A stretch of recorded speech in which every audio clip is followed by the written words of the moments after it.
Hi, ladies and gents. Welcome to tonight's Trinity Tims. We've got a wee change in the personnel tonight. Eric is not here, and so we're joined by Baz from One Celtic Fans View. And as per usual, I'm James Forrest from the Celtic blog, and we're here with Joe McHugh of Video Celts. Well, there's only one real subject to talk about tonight, and I mean, let's face it, there's only one real place to start, and that is Friday. Friday might be the most unbelievable day that I've ever witnessed as a Celtic fan.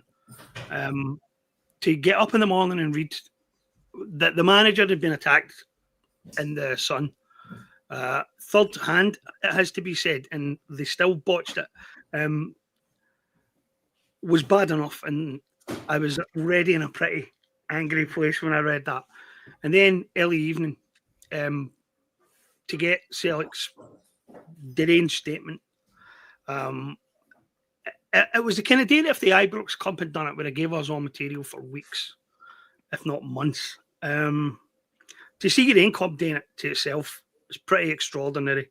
And then over the next couple of days, you got the fan reaction to their reaction, which has put us all in a better mood and put us all in a better place. Now, at the risk of sounding gloating about that, I want to point something out. We're not talking about it in terms of the way some people on certain Celtic forums and blogs are talking about it, that we are happy to see, the club roiled in controversy and crisis. We're happy because the fans have come together at last. And the fans have said no more of this. And the unity among the supporters is incredible. I don't think I've ever seen anything like that either. To have already got 400 separate fan organisations, whether it's supporters buses, blogs, podcasts, all lined up, all carrying the same message, is pretty unbelievable and really inspiring. And then the big guns got rolled out at the weekend when the CSA membership passed a motion of no confidence. The affiliation followed, the Irish affiliation followed them. And so, as for the first time probably since the 1990s, we've got the whole support speaking in one voice. And even the 1990s didn't have anything like this, because this is the first time that the association has ever passed a no confidence motion in the Celtic board, and they did it unanimously, which is absolutely phenomenal. So I'm going to pass on to Joan. He can tell you what he thinks before we go on with the discussion proper. A quick correction in your timeline. You mentioned Friday. It was an incredible day. Saturday was an incredible day. Friday was a great day for Michael Nicholson. Tea and biscuits. Tea and biscuits day Friday, you're right. And invite some supporters, delegates along. Tell them they're great Celtic guys. Tell them that you value their support so much. Patronise them to the nth degree. Roll out various excuses. The excuses we could all... The only excuse that wasn't rolled out was nobody will sign because of uncertainty over the future of Brendan Rodgers. I'm sure that excuse will soon be getting rolled out to the messengers. So Michael Nicholson, well, the strange thing, on Friday while he was having his tea and biscuits, he must have been aware that somebody very close to him was speaking to the Sun that day, and they were putting the boot big time into Brendan Rodgers. So while Nicholson was a sort of appeal for unity and all pulled together, and we're all in this together, lads, someone inside Celtic had agreed that on Saturday morning, put the boot into Brendan Rodgers. He's the root of all the problems. And I mean, that was bonkers stuff. We can almost overlook that Dyson Maeda was probably promised a transfer deadline day transfer. Play against Kairat Dyson, centre forward. Play Ibrox Dyson, centre forward. And then you can go the next day. And then next day, sorry, Dyson. So he'll not be trusting them. But the stuff in the Sun was outrageous. One of them was a claim that Rodgers was off the record briefing against Celtic. This from the anonymous Celtic source. So that was classic. No Celtic manager has ever questioned the strategy. Absolute nonsense. There was a tweet the other week. The guy highlighted Ange Postecoglou, Rodgers first time around, Neil Lennon and Ronnie Dyler all questioning the way Celtic do business. We know they get lucky last season when they did Champions League place booked and Engels, Trusty, and Ida all came in and did well in the Champions League. Much to the despair of those that are going on about the transfer fees. But the slaughtering of Rodgers was absolutely outrageous. The Sun was at Celtic Park on Saturday for the Legends match. So clearly the Sun has not gone off message. The Sun hasn't gone rogue. The Sun confirmed information. And Roger Hannah is no friend of Celtic. If they were looking for a Celtic-friendly journalist at the Sun, it would have been David Friel. So they put the boot into Brendan Rodgers, and then 8:30, 8:45 at night, comes this, the worst statement of the season. No matter what they got up to Ibrox this season, there won't be anything to surpass that. So that statement was horrendous. I mean, again, it patronised. We had a great meeting with the lads from the association, the affiliation, and the Irish clubs, and we're all in this together. We explained what's going wrong, and to come up with financial fair play as some sort of issue and handicap to Celtic, that's one hell of a stretch. Somebody said Celtic are the poster boys of financial fair play, of financial sustainability. No one is more cautious and terrified of it than Celtic. If every club operated like Celtic, UEFA could bin their financial sustainability because Celtic work it absolutely perfectly. I think within an hour, folk had dug up Swiss Rambo and others. I think the previous two seasons, let's see, season 22-23 and then 23-24, Celtic had about £20 million of headroom, and they've still been within the 70% ruling. So that was nonsense. Everything in the statement was nonsense, and then it all kicked off. I think the tweet alone has been viewed more than 4 million times. There's more than 3,000. I think there's about 3,500 comments on it. So in marketing terms, it was absolutely incredible, but not for the right reasons. And then it was good. The association news, I think you scooped that, James. You must have had an inside man at that meeting. And then the affiliation of Irish supporters clubs, they came out with it. And then this morning we got the registered club. So there's a definition of a perfect storm. On Friday morning, nobody could have got close to scripting what was going to come out at Celtic over the next couple of days. The next couple of days are going to be very interesting as well. So those involved in the statement, they've been contacting folk, questionnaire, getting a few details to see what sort of course of action. But the thing is, they are incredibly well organised, and that's because they've got a bit of interest in it. None of them are getting paid. There's no one in it for financial gain, unlike our £1 million a year chief executive. The statements put out by the Celtic Supporters Association, by the Irish supporters clubs, and the affiliation of registered clubs were first class. They were what statements are meant to be: short, fairly sweet, a little bit of detail, and to the point. And you compare that to Celtic's statement. So Michael Nicholson must have known about that statement. Who knows if it was AI generated or not, but he knew about it. We've got a communications manager. He's been in the job 25 years, so he should be getting quite good at it. And his name is Ian Jameson. I wouldn't be surprised if Jameson had the weekend off, but he really ought to have known about that statement going out. He ought to have known about who was speaking to the Sun. And the statement from Celtic was a dog's dinner. It was horrendous. It was an own goal. So incredible stuff. The interesting bits are still to come. But in terms of self-destruction, congratulations, Michael Nicholson, and your mentor, of course, Chairman Lowell. Cheers. Nicely put, Joe. Baz, welcome to the show, mate. It's good having you on here. How do you follow that up? That's as some people say, that was a sniper on the roof and he didn't miss. It's been a very interesting weekend.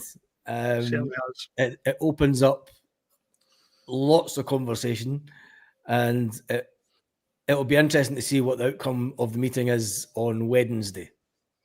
Yeah, we're basically sitting on the Monday night now. We're in a lull period.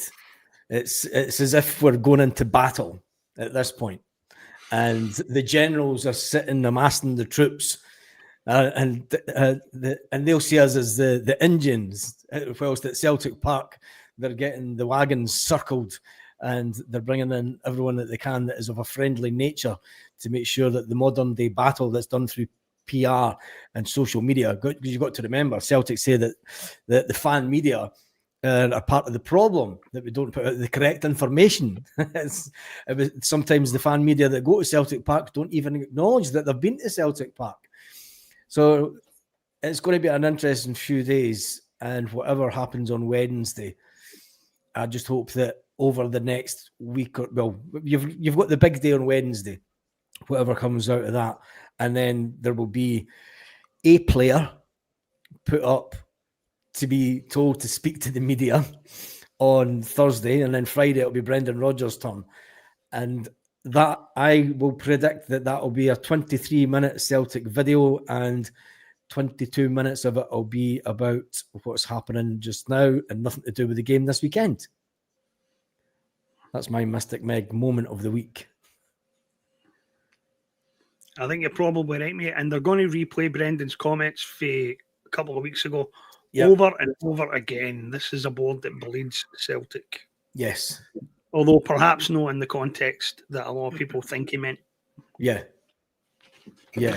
Let's have a garb first about Friday, right? Because I had a good heads up about a lot of what was going on Friday.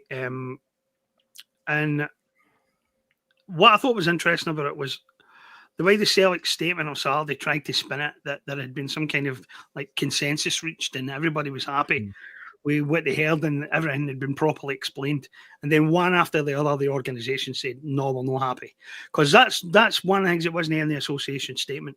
The association membership explicitly repudiated Celtic's claim that it had been all congenital and all congenial and all very nice.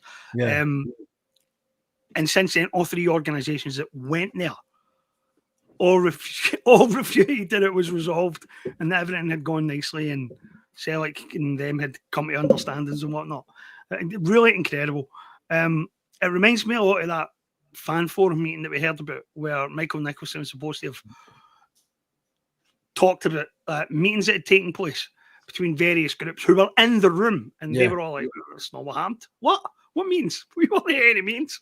So, and these people just think they can pull the wool over your eyes again and again and again. It's, I mean, I don't know how they ever thought they were getting away with that. But these guys will try anything. These guys will stoop to anything. And I think there's got to be a lot of backlash. There's got to be a lot of briefing against people and whatnot. I'm sure in the next couple of weeks, as the board tries to settle some scores and whatever. So flak jackets on, guys, and tin hats. Be prepared for whatever they try and do. What's really important to note about Friday is that the three associations, for reasons known to themselves, didn't all go in at the same time. I thought they'd made a major mistake in not doing that. I also thought that they had made a mistake in not balloting their members first. Yeah. Because I said in an article about it, if you go in there as a representative of a mass movement that is basically saying enough is enough, you have got a lot more weight than if you go in there as just, I'm here to represent the association and we don't have a position on this, we're just here to listen to what you've got to say. But it turned out that the board's advantage there, they squandered it themselves with the statement that they made. It might be the most unbelievably self-destructive thing I've seen at any football club in Scotland, apart from the one across the city day. This is the second time this summer that they've been unfairly compared, that they've been compared negatively to the club across the city. That should be keeping them awake at night. You've got clubs complaining about their unprofessionalism, their transfer dealings, as compared to dealing with Sevco. And now you've got fan groups saying that's the kind of statement they would have released. So I think a lot of people at Celtic Board want to think about that for a wee while. But Friday, I thought the idea of the clubs went in there separately, that none of them had already balloted their members to decide what they were going to say. I thought that was a mistake, and it turned out that the board nullified even that mistake. And that was a major strategic error and could have been played to their advantage. And they squandered it on Saturday night. I don't know who gave them advice before they released that. I don't know what kind of expertise is in the building, but I mean, you might be right, Joe. It might be Ian Jameson had the weekend off or something, but It certainly wasn't the kind of communique you expect for a professional organisation that had sat down and thought about what it was going right. Absolute madness. They're in their own little bubble. They're in their own world. It's like politicians, everyone telling you how wonderful you are. You're fantastic. So there's no one that have been critical. I mean, we haven't mentioned John Paul Taylor. I think John Paul Taylor was in at the meetings on Friday. Yeah. I am certain that if John Paul Taylor had seen that statement in advance, that says, for God's sake, whatever you're doing, forget it, bin the whole lot, delete. But they wouldn't. He's a bit too much of a commoner for them, and he's also a Celtic supporter, so that's probably a problem. But well, the other issue is how much of the statement was AI generated. I mean, it just had that feel to it. A few folk have analysed it and told you different percentages that it's AI, but it's completely out of touch. But it's no surprise. And James, when you're talking about circling the wagons, I don't think they're sophisticated enough to mount this. I mean, you'll get firefighters and PR agencies in London that will come in and tackle any cause for any company, and they'll go for it. But Celtic are so detached, and anyone outside of Peter Lowell is going to be treated with contempt. Only Peter Lowell will be listened to. So Lowell, Nicholson and Jameson, it's some combination.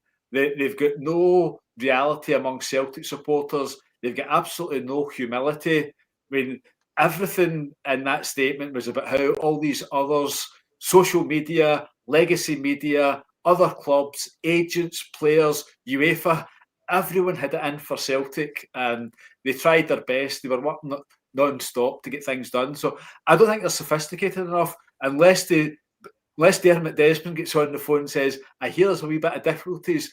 I'm going to send over one of my top PR teams, and Jameson can take more than the weekend off. He can take the rest of the month off.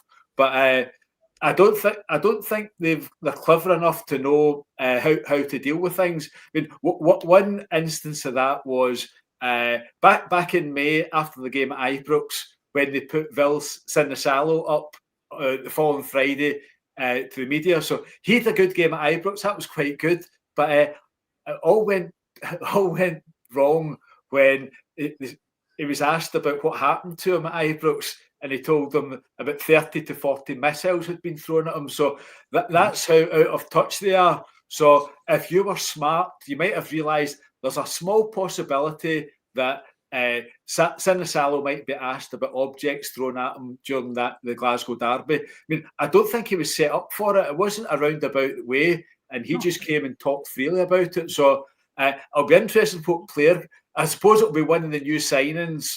How lucky are we with our new signings? So one of the new signings we put up, maybe I don't even know the guy's name, but the left back from Uruguay that came in from Boca Juniors, he could be put up to talk about how excited he is about the challenge. I don't think his English is that great. I was going to say through an interpreter, so that screws that line. But the player is an absolute sideshow, because Brendan Rodgers, and he's had more than a week to take this all in. He'll be pretty measured. He'll know what's coming. And the thing that fascinates me is how he treats the Sun. So the Sun will be on the invite list. There might be two fan media outlets there, but the Sun will be there. It would be great if Roger Hanna of the Sun went along after taking that briefing from someone inside Celtic. I suspect Roger Hanna will take Friday off. Someone from the Sun will be along there, and I would love it if Brendan Rodgers singled that person out, or at the media conference says, before you ask a question, let me know who you work for, who you're representing. And when the question comes in from the Sun, Brendan Rodgers can be ready with quite a few questions for the guy from the Sun. So I don't think Celtic are sophisticated to deal with this. I'm incredibly impressed by the way the Green Brigade North Curve have organised this. The Green Brigade are quite keen to make it clear it is not them. They're not particularly driving it. There's others in the trust, others in the boys, and I think some other grouping. So the statement came out under North Curve, but there's others closely involved. It's not the Green Brigade looking for attention. So no, it's not. They've worked together very, very well, whereas the lazy salaries inside Celtic have made a complete dog's dinner of it, and I'll be surprised if they can dig their way out of this. I mean, to leak that story about Rodgers to the Sun and then follow up with a bonkers statement on Saturday night is it's detached. So it'll be absolutely fascinating viewing, and I suspect the supporters groups are a few steps ahead of the club. It'll be interesting what options they've got for action. Again, they're very imaginative and creative. There'll be ways of doing things, ways of raising the message. Whereas at Celtic, the thinking is, let's see, we'll go to a newspaper and we'll trash Brendan Rodgers. It might have worked in the 1990s. It might have worked in the early 2000s. Yeah. But in 2025, folk are clued up. Folk can put 2 and 2 together. And if they can't put 2 and 2 together, other people will put 2 and 2 together for them. Yeah. And the Celtic support know that there's forces inside Celtic working against Brendan Rodgers, and working against Brendan Rodgers is working against the team, working against success, and you need to do some incredible work to get yourself out of that. It all points the finger at Peter Lawwell. Let's face it. It's the statement screamed out to me, the Peter Lawwell book of marketing from the late 90s to the early 2000s. It was all, it was just the type of thing that just screamed. It's got his name all over it, if you ask me. Now, he can sit and say whatever he wants about us, but there's nothing that's going on at the club right now that is Nicholson turning around and getting the okay from Peter. There can't be. And if there is, well, it confounds the support's rhetoric that these people need to go. It's simple as that. But then it comes to play devil's advocate on the whole thing. Is what is the end game? Do you know what is the end game? Is it to get rid of Nicholson? Is it to get rid of Mackay? We're not going to get rid of Dermot Desmond. That's never going to happen. So what is the agenda and what is the achievable outcome by the fans? And that's where we're at now. So that's the difficulty that I see over the next week. Yeah, the statement, as you pointed out, the statement read like one of Peter Lawwell's contemptuous answers at the AGM. How dare you question me? Rattle off how lucky you are to have me at your club. Don't you realise all the good things I've done for you? It reeked of that statement. What I will say, in terms of what we're talking about, the Green Brigade guys, the level of sophistication that's been shown on our side of this, as opposed to their side, is night and day. You think that it was the Celtic fan groups who were working with professional PR people the way every single aspect of this has been handled. I mean, the statement that the Green Brigade released today announcing the meeting on Wednesday. Yeah. Part of the reason for that meeting is that they're now in a position where they're moving from a letter setting out certain demands to a position of no confidence in the Celtic board. That's a shifted position. But because 400 different organisations have signed the initial letter, they cannot and will not speak for those 400 organisations any further than what they've already done. Now each of those organisations has to get back to them again and say, we support a vote of no confidence. And that is a level above and beyond what you normally expect from fan groups that are disorganized or haven't thought this through. And everybody will have to think it through, by the way, right? I mean, it's easy as a knee-jerk reaction to say we've no confidence in the Celtic board, but you really need to think about that. Because if we're maintaining that position, then this is no longer we have a set of demands. There's one demand. You guys are done. Right? And however it turns out, that's the logic of the position. You guys are finished.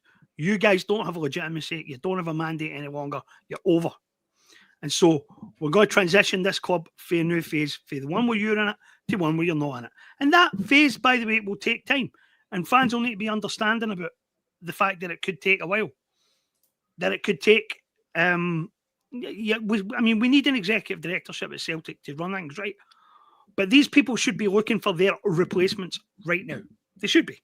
And any accountable organisation, once you have a vote of no confidence like that, you should be looking for your replacements. And that's a process, and a process like that will take time, and we'll need to be very understanding about that. But everybody is going to need to think about this very clearly. A vote of no confidence says you guys are finished. It's no negotiation after this. We've moved past the point of just talking about these are the things that we want you to change. The thing we want you to change is get the fuck out of those seats and let somebody else sit in them.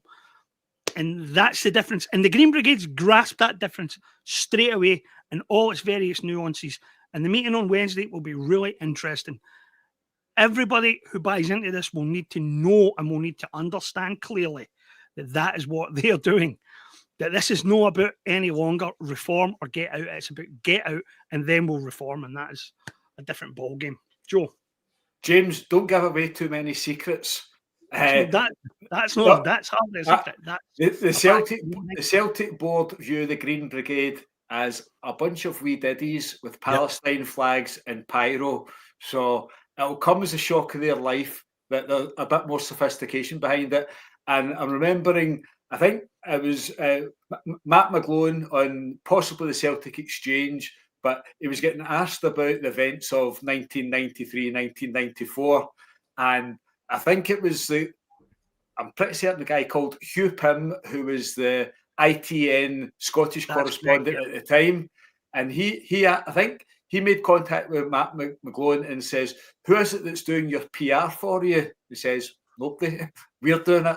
So, I mean, that was picketing outside the Bank of Scotland in Glasgow City Centre, various other things. There was a few sympathetic ears in the old legacy media. One of them was James Traynor at the Herald. Hugh Keevans at the Scotsman was also quite sympathetic. One or two others, but not many. But the Radio Clyde phone-in was a great avenue for them. That allowed a lot of publicity. But it's great if I didn't know much detail of it, but just on the surface, it appears very sophisticated. The Green Brigade had a statement out within half an hour or an hour, commenting on the Celtic statement about how patronising it was. It might have been patronising contempt. So they're a good few steps ahead. But as you say, they need to get a mandate, and there'll be a variety of views among supporters. I think the biggest one is Europa League. There are some supporters that will be determined to go there, to sit in their seat, and they think that if I'm not in my seat, then Arne Engels or Yang or whoever is going to be short of their best in these Europa League ties. I would say forget the Europa League. Europa League is irrelevant. It's going to impact on our season.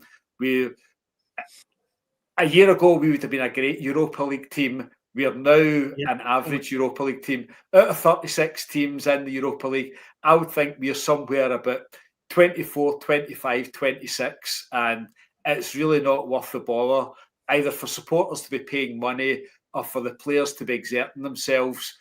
Our more important matches will be every Sunday to stay ahead in this league. And that is all important. I think Brendan Rodgers will subconsciously be thinking along those lines. The way he named the squad for the Champions League suggests, slip of tongue there, the way he named the squad for the Europa League suggests that he's got bigger battles to face. So I would say concentrate on the league, various protests around Europa League matches. And as I said, I think there'll be some innovative ways that the Green Brigade will raise their profile and make things known. And I suppose they're probably aware that Dermot Desmond will probably be playing in the Alfred Dunhill Cup at St Andrews later this month. I don't know the dates of it, but I think he won it last year, so he'll almost certainly be playing this year. So if there's any golf fans out there amongst the Green Brigade in the St Andrews area, you might want to go along and see how Dermot's getting on at the golf. And if he misses a short putt, some polite applause, etc., etc. Not in the St Andrews area, you might want to clear your diary for that day and go anyway. There's a good Celtic supporters club up in St Andrews, so they'll have it well covered. And then you've got all the ones you've got leaving. You've got the Kennewy boys, you've got Kirkcaldy with the Joseph Rafferty, so Logelly. So there's about 8, 9, 10 buses in the Fife area. I'm sure that they will send some people up.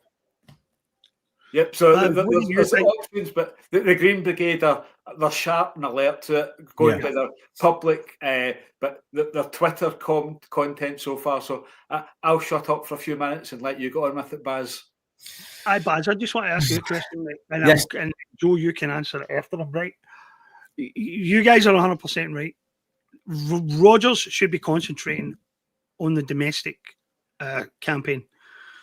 Are we in trouble domestically, Baz? How do you see this season going? The club seems to be in a fair bit of turmoil. Brendan's been seriously undermined now by the board. Yeah. And I mean, to an outside eye, it might seem as if to some people that they're even trying to force him to quit at this point by putting as much pressure on him as they can. So how difficult is the domestic season looking for you? In all honesty, when we got to the end of the window, I thought, forget about a treble. Focus on the league. I think that Brendan Rodgers will rally the troops. The video that went out today with Celtic, the players, the manager was jovial. They were all happy, and I think that there could be, I've said for a long time that there's a power struggle going on at Celtic. And I was told, no, there's not. No, there's not a power struggle. And I called this out way before December. I said, there's a power struggle going on. And it all leads to the fact that Brendan Rodgers will walk away at the end of his 3 years. A lot of people said that he'll stay. And a lot of people said that he would go. I said, there's no chance. He came out in public and said it didn't work out too well for me the last time. His family go on supporters buses from Belfast and come over. So he's not going to upset that again. He's not going to walk away before the end of the season. I think he's already told the board that he will be away at the end of the season. And then he's played a very good card in the first interview at the beginning of the season, when he was asked about his contract situation. And he said, I've got to prove my worth to be here at Celtic. He knew there was a possibility that they would not get into the Champions League. And he knew that would be a benchmark of him remaining as Celtic manager. And then if he doesn't win the treble, he can turn around and say, well, I didn't get an extended contract because I didn't meet my KPIs and I wasn't successful. He's very clever, Brendan. I think that the football department will circle around Brendan. I hope so. I hope. I'd like to know where the leakages from the team are coming from, because that is whoever gets on the bus from Lennoxtown, there's someone that's on that bus that's leaking the information. It's someone that's close to Peter Lawwell. For me, it's all pointing to John Kennedy. And I just hope that, I mean, people will say I'm probably calling it, speaking out of turn, but it's the way that we do it. You've got to call it as I personally see it, and that's the way that I think. I hope that the football department just really focus on the league and trying to win as much as we can in Scotland. They want to go out and put a performance in Europe. It's not Brendan Rodgers' style to back off in Europe. It's not his style to. He will want to go into a European campaign and be humiliated. No, he won't be. There's not a chance. He's not going to go out and put, and he's not going to tell the team to not focus on it. I mean, the fans will say, oh, forget about Europe. And it's fine saying that. But the manager can't come out and say that, because then if he comes out and says that, he then loses the trust of the players. And then it starts coming out, oh, he's lost the dressing room. And then you'll start getting that kind of nonsense. He's not lost the dressing room. He's not lost it one bit. What he's lost is players haven't lost their respect for Brendan Rodgers, but he now has players that have lost respect for Celtic. Yes, that's an important distinction to make. That's the difference. And people have to think about the players that have been told that they can do things and then they can't. Brendan Rodgers getting asked about the Adam Eder situation. I mean, Adam Eder then coming out and saying, I was playing at the weekend. I wasn't going anywhere. So where did this come from? People were saying Adam Ida wanted away. No, I didn't. You know, I was good. And then he comes out with his statement, look, I scored 20 goals last season, and it wasn't enough. Coming off the bench and scoring 20 goals, and it wasn't enough for some people. You know, there's an agenda at Celtic, and I go on about managed decline, and we've done it over certain periods over the years at Celtic. And Brendan, I think, knew that this was going to be a year of managed decline. Get the wage bill down, you know, get the wage bill down, be successful domestically.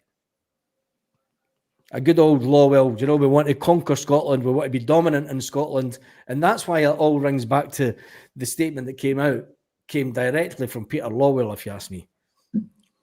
Can we be successful this season in Scotland? Yes, we can. There will be everyone in their guns, everyone that is against Celtic in Scotland in the media have now been given permission to stand on the open firing range and just take aim. Oh, of course. And that they are not going to give up until they get a verdict. And whether it's to try and get rid of the manager, have some kind of turmoil, Celtic in crisis headlines, to break the momentum of the team. There'll be stories that'll come out. We're playing on a Sunday night. You can guarantee there'll be a bad news story comes out about Celtic every Saturday morning now, about a player that's wanting away, or there'll be some leakage of information. And the power struggle, I just hope, doesn't affect the players. And I hope that we can just get to... Brendan Rodgers always talks about winning blocks of games. Yeah. We've been successful the first block of games in the league. He'll want to continue that. He'll want to keep the players focused on small little achievements. And if he can do that, he can get to the end of the season. I still believe that Brendan Rodgers wants to win a treble and walk away with his hell head high. And I think that will be his objective. He'll want to stick two fingers up to the board at the end of the season and go, I came back, I was successful, I've done it on my terms, and I wanted better for the club. And he will. And I hope that when he does walk away, I hope that he does tell people the truth. That's all I want to have. That's an interesting point, because the last time he was constrained by non-disclosures and everything else, he had to sign prior to leaving for Leicester. But if you walk out at the end of your contract, I don't think you can be compelled to sign anything like that. Yeah. So we'll see. Joe, what about you? Are we in trouble domestically? Are we going to have a tough season? One small point. It's been suggested that before you take up a job, that there'll be a non-disclosure agreement at the end of the contract. So that sounds like a red flag to me. If you're getting welcomed into a company, here's a 3-year contract, here's $3 million a year, and you must sign a non-disclosure at the end of it. So fingers crossed there's no non-disclosure. Domestically, I think we'll know an awful lot at the weekend. If we're still in level terms with Hearts, let's not kid on. Hopefully Hearts win at Ibrox, and hopefully we win at Rugby Park, and we'll still be in level terms with Hearts. If both teams lose, then there's trouble ahead. But I think the players will be demob happy. They've seen the manager shafted this season.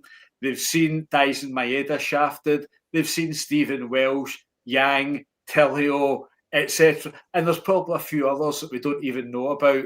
So the manager, Rodgers, will know how bad the COVID season was. He won't want a repeat of that. There's a lot of Celtic supporters warning against that, but I think the fact that those pesky entitled customers will be inside the stadium this season might make that difficult. And on the managed decline, I think that was the plan, but the managed decline has ran out of control, accelerated ridiculously. Nicholson just couldn't help himself. He was demob happy, throwing away players. Adam Ida, MD for Adam Ida, Swansea, deal. On you go, Adam, good boy. Good boy, goodbye. So there is a lot of jeopardy in the domestic scene. A treble is not too much to wish for. If we beat Partick Thistle, we're 2 matches at Hampden away from winning the League Cup. But generally, managers would rest players before a big European match. I don't think there's any chance of that happening. I think the strongest Celtic team will be played in the domestic match. Yep. And if there's any niggles, any injuries, any doubts, players won't play in European matches. So there's 6 of them before Christmas and then 2 in January.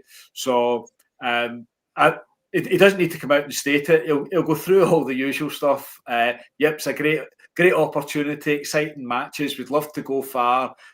Everybody knows about 2003 in Seville, blah, blah, blah. But the evidence will be on the team sheet, and the priority will be domestic matches.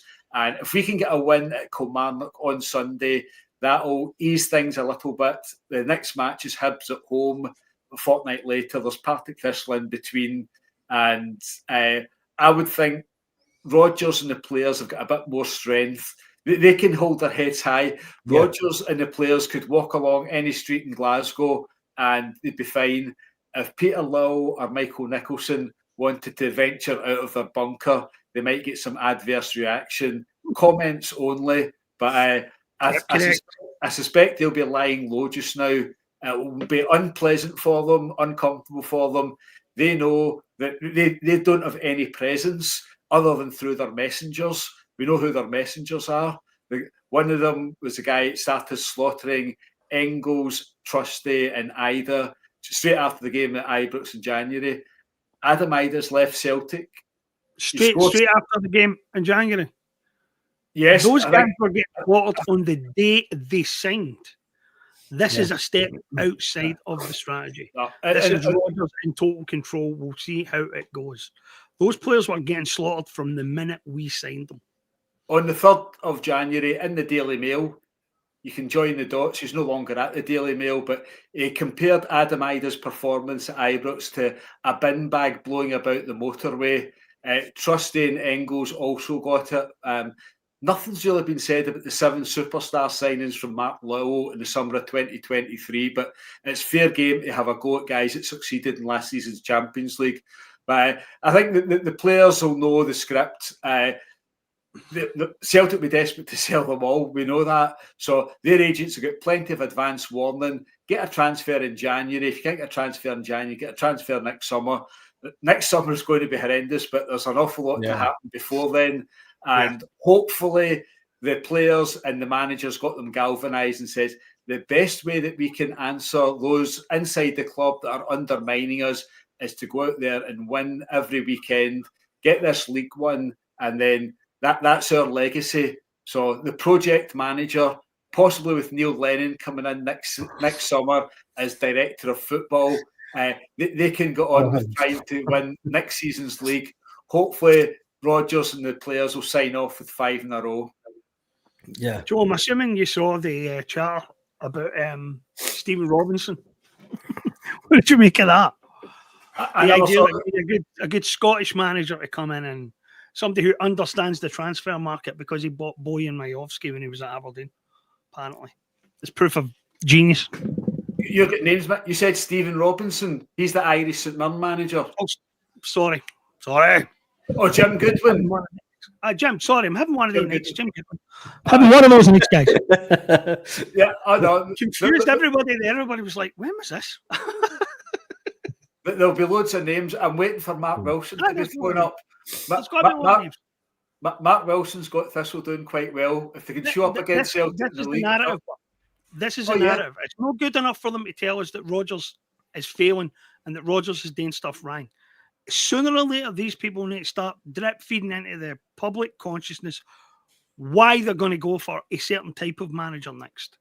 And I just thought that I thought that the Goodwin story, especially since it came from Michael Gannon in particular, had some fingerprints on it.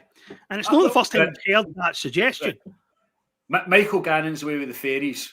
A couple of weeks ago in the record, he was on about there'll be 3 or 4 £6 million signings coming in Celtic before the transfer window closes. So I don't you'd need to whisper much in Michael Gannon's ear for him to go running with it in print. So I dismiss that, but there will be. The bottom line is Rodgers gets £3 million a year as manager. I'm sure Peter Lowell thinks that's at least £2 million too many.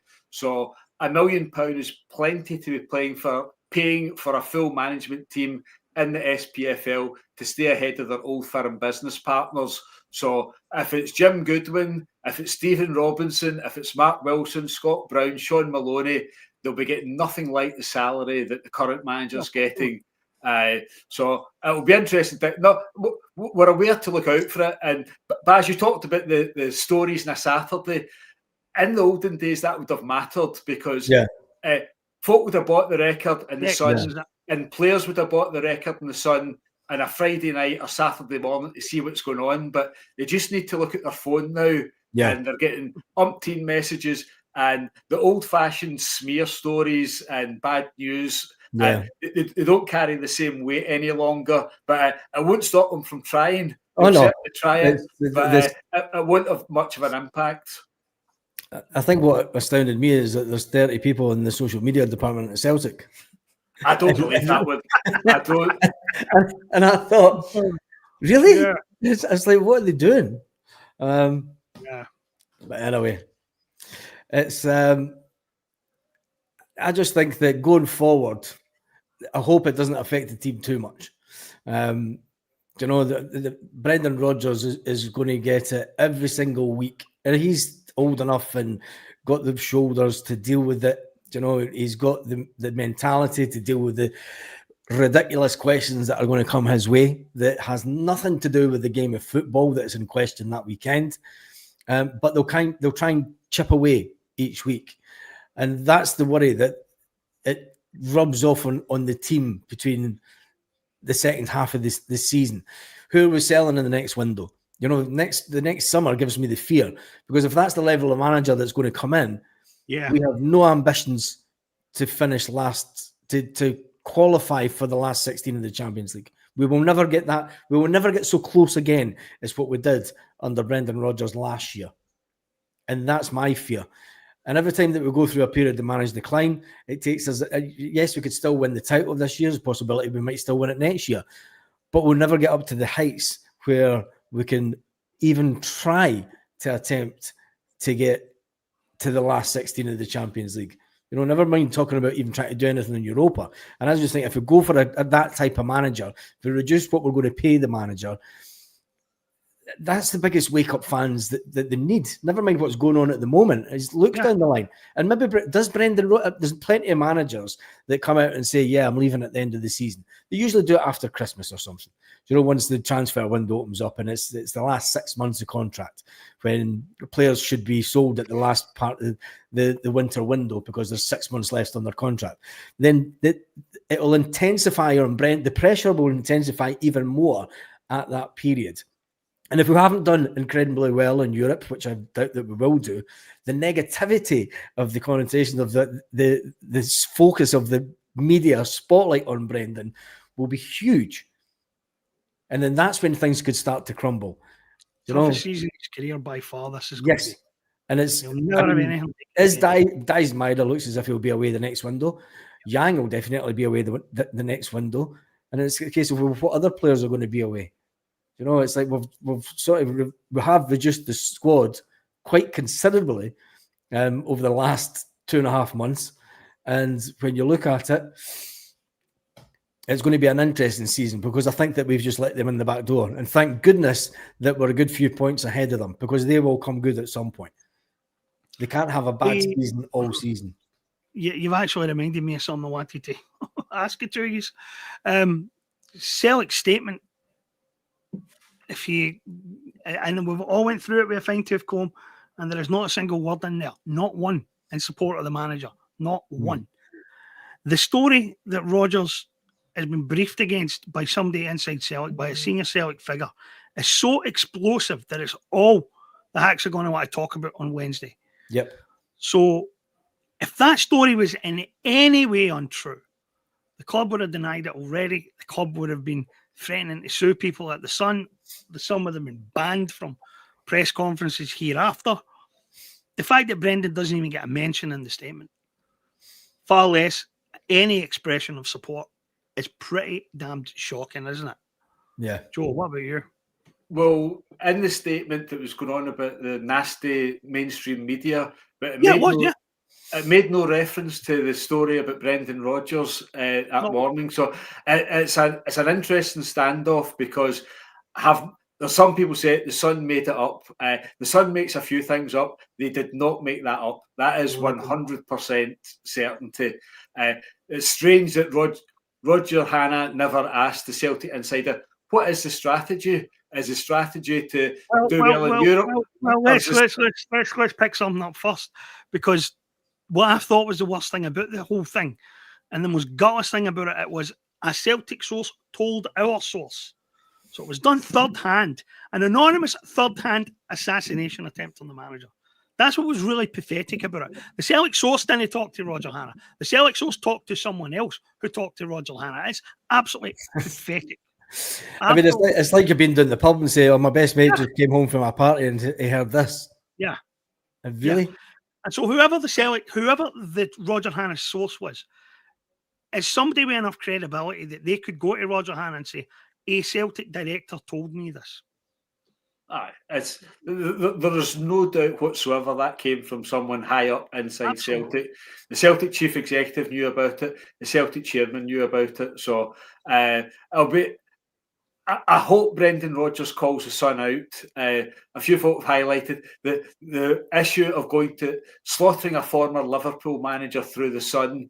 That would be lost on most of the people inside Celtic Park, unless there was some sort of charity deal coming up where they'd need to don their Liverpool scarf. So I suppose the people at Liverpool, people at Anfield won't be best pleased with that, but that's a side issue. I hope Rodgers confronts it and takes it on. Don't pretend it didn't exist. And if there's nothing from Celtic before the media conference on Friday, if there's no correction of that, if there's no action taken against the Sun, then it confirms all our suspicions. It's 100% story, and someone that's senior inside Celtic, with the approval of the chief executive, is trying to slaughter the manager. So interesting times. There's a point, mate. If the Sun's even in the room, that confirms the story's legit. Yeah, the Sun shouldn't even get near that room if that story's invented in their house. Yeah, rather they were at the charity match on Saturday. If there was any doubt about it, that's it. When the Sun reporter turned up to sign in for Saturday's match, they said, "Sorry, mate, you're not in today. No pass." And he could have been in. He could have played the martyr. Could have paid to go in and watch the game. They get pictures and all this. That the Sun's banned by Celtic. That's a big story. But no, they're scratching each other's backs. I'm surprised Roger Hannah doing it. I thought he was a little bit above that. I didn't think he'd be getting used like that. I could see plenty of others getting used like that. Plenty of others that have miraculously getting scoop upon scoop on Celtic, almost on a rota. But Roger Hannah's not been getting those stories in the past, so why he was chosen for that one is a bit of a mystery. But as you say, the Sun will be at the media conference on Friday, and that will confirm everything. What about you, mate? Baz? It's like I said at the beginning, we're at a stage on Monday night where we sit and we wait on the outcome of the meeting on Wednesday. They will then put out something on the Thursday, which will get Brendan Rodgers getting asked even more difficult questions about not only what's happened in the last week, not only about the vote of no confidence, about the fans being against and Celtic thinking that there's there's no friction between the board and the fans, according to the board. We're all lovey-dovey, and it's just Friday's going to be a laugh. Is it tenable for Rodgers to go into that press conference and say, "I don't want to answer any questions on this stuff. I want to talk about football and nothing else"? He won't get to. Do you know the way that works? The first question is always, how's the players, how's the teams, are they fit or unfit? And that's the sweetener. Do you know, it's got to be a football question. And then they get that in, and then it's like, I've got your attention, what about this? Do you know? And it's the way that always happens. And then you get 15, 18 minutes of follow-up questions to do with one said subject. And it's going to be a case of various subjects. And Brendan is going to... the briefing that Brendan will have before would be, I'd love to be a fly in the wall for that one. I'd absolutely love to be a fly in the wall, because it's a case of, I mean, does he come out? He can't come out from an employment point of view. He can't come out and say what I think he would love to say. Correct. But he's very clever at wording things in a way where in a week's time we might actually realise what he was talking about. Do you know? Rodgers also has to tread the fine line and not want to burn the whole house down. Yes, exactly. I'm sure that Rodgers is the only. By the way, Rodgers seems to be he's the only one who seems concerned by that. Yeah, at this point, Brendan Rodgers is the super glue that's holding this together. Agreed. And if he shows any weakness, which he won't, if he shows weakness, the media will jump on it. If he shows any weakness, that there's any disharmony within the squad, they'll jump on it. You know, there's so many things, and Brendan will go into it and say, look, we are fine as a football department, and the players, they're all focused, they're all in the same frame of mind, you know, they're all ready for the game this weekend. They're not even listening to any of the nonsense that's going on outside. And I think that's what Brendan Rodgers will say on Friday. When he gets asked questions about transfers, etc., yeah, just say, get in touch with your colleague at the Sun. Yeah, they've got an insider at Celtic Park that knows everything that's going on. Don't ask me. Ask that insider. They'll tell you everything, because he shouldn't be discussing it. I mean, these folk, they asked Rodgers, why don't they doorstep Michael Nicholson? Wait for him outside Rugby Park on Sunday when he gets off the bus, ask him what's going on. And if he says nothing, then he says nothing.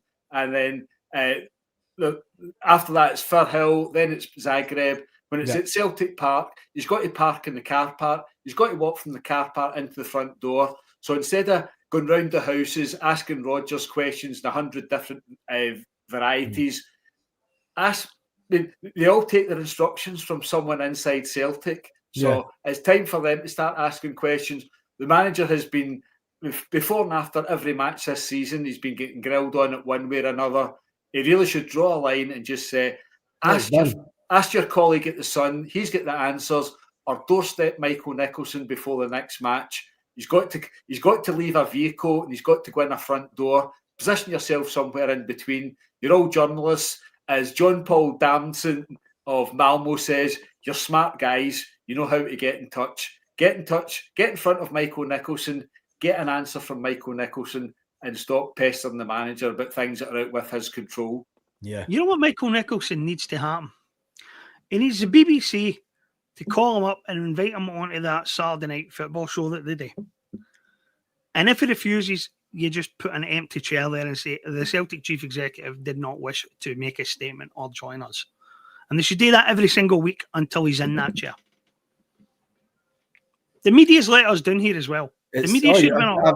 I've been saying the guy is now on 1,355 days without saying a single word to them as well as us. He's never sat down and gave an interview. The chief executive of Celtic should have been absolutely mercilessly hounded for this by the media before now. They seem very content for this farce to continue. And he should be, and it shouldn't, and you're right, Joe, you should just don't stop the guy. Somebody should. Somebody in the mainstream media should be on top of this guy all the time now. Because let's be honest, right? There are two separate strands here. There is Celtic and there is the Celtic board. The press is going to enjoy itself with Celtic in crisis headlines, but it's not strictly true. The Celtic board is in crisis. The Celtic as a club isn't in crisis. The team isn't in crisis. The manager isn't in crisis. The Celtic board is at this point. Until our first drop points of the season after the derby. Hopefully not for a long time. Because you're right, Rodgers is good at getting the players to look at blocks of games and win those blocks of games, and that's how he's got to look at it. Just keep your eyes on the prize. Stay focused on what's in front of us. All this stuff around us, not any day with us. We're the players, we're the coaches, we're just focused on winning the games, and hopefully that is enough. But as far as the board is concerned, this was the weekend where it tipped for being a possible protest movement into a movement for change. Yeah. And there's a sort of online argument that I'm having with a few people about who gives the owners of a football club their mandate. Well, it's very simple. A football club is not like another business. It's not like a normal organisation. The mandate comes from the supporters, and it does not come from buying tickets. It comes from the genuine belief among the fans that the board represent the best interests of the club and that they are working in the best interests of the club. And when so many fan organisations have passed no confidence motions and so many are on the brink of passing no confidence motions, the mandate is gone. And when the mandate's gone, the legitimacy is gone with it. And that's where we are right now. They have a crisis of legitimacy, and few organisations survive that. There are a lot of people who are going to say they hold all the power and they hold all the shares. But when you don't have a mandate and you're exercising that power, that is illegitimate. And that does not end well. It never has. It never will. And that's what they're going to have to realise. The gig is up. If the fan groups overwhelmingly support the full no confidence motion on Wednesday, then the only thing left to be decided is how these people go, because that is what will happen. Joe. Agreed, but we're on the hour, James. We've got a special guest on tonight. We won't be back again till next Monday at 6:30. Baz will be bombed out. Eric will be back. But Baz, tell us what you'll be doing on your YouTube channel through the course of this week, so folk can tune in. Tomorrow morning, I'll be live at 9 o'clock Celtic Park time, where we'll be analysing obviously what's happened in the last 24 hours and what could potentially happen with going forward and any timeline. Because I think now it is all going to be about timing, because whatever happens at boardroom level has to happen either before the next transfer window, before Brendan Rodgers leaves next summer. There has to be some kind of timeline. And I think that after Wednesday, I think we'll get closer to knowing when a target timeline will be, because we can't go into the next window not knowing who's running the transfer department. And if it's Paul Disdale and the disaster that he is, I think that there has to be not only a clear out of the three monkeys at the top table. I think that Tisdale, and other people have to be questioned about the quality of the player that they're given to the manager. And if the manager is to leave at the end of the season, when does that statement be released? And when is then the timeline for a new manager to come into the club? Mm-hmm. Because not only are you going to have new people coming into the club to run the business side of it, but they are then going to have to determine who the next manager is. So there's a lot at play and there's a lot at risk over the next 6 months anyway.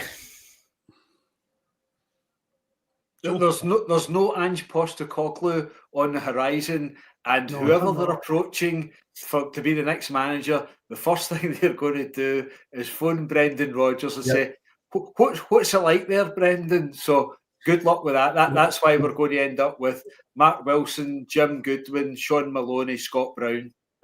I'll pass back to James to sign us off for this week.